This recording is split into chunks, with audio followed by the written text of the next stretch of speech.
In the southeast, fewer acres are planted to corn than cotton, peanuts, and even soybeans. Production costs are still hefty, so whatever a farmer can learn to keep corn production costs down will help, as Rick Treptow recently found out. This was the recent corn short course at the University of Georgia's Tifton Campus Conference Center. It's important they stay up to date on hybrid technology, hybrid traits.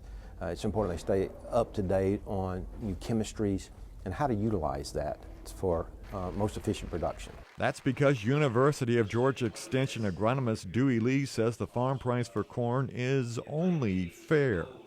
Aflatoxin, a mold fungus, can ruin cornfields. The farmer then loses yield as well as the irrigation and maintenance costs it took to grow. There is no cure for aflatoxin. It is more troublesome as we open up more markets, particularly in the feed industry and the poultry industry. It's always been problematic there. So we're just trying to make growers more aware. The Georgia Agricultural Commodity Commission for Corn is trying to get $5 million per year from the state legislature.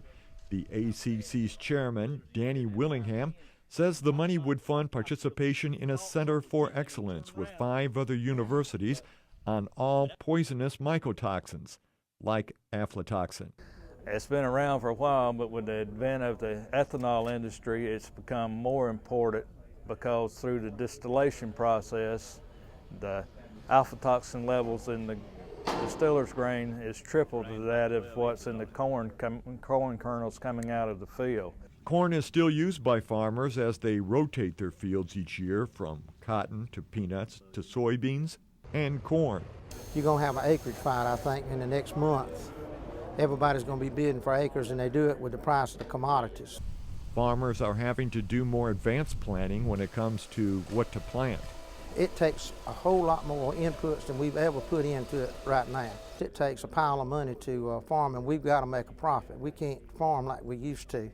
We got to lock us a profit in ahead of time. On this probe, there's 3 sensors, and you can see the probe actually slides in and out of an access tube, and this is buried into the soil.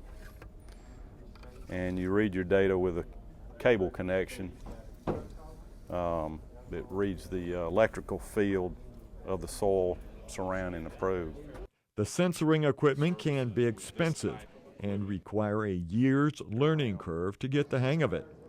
But didn't GPS and tractors for hands-free, accurate field work require time too?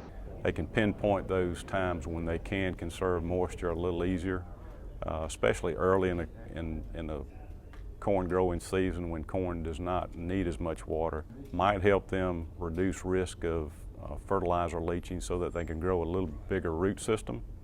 That plant can also withstand drought and heat a little better later on in the season.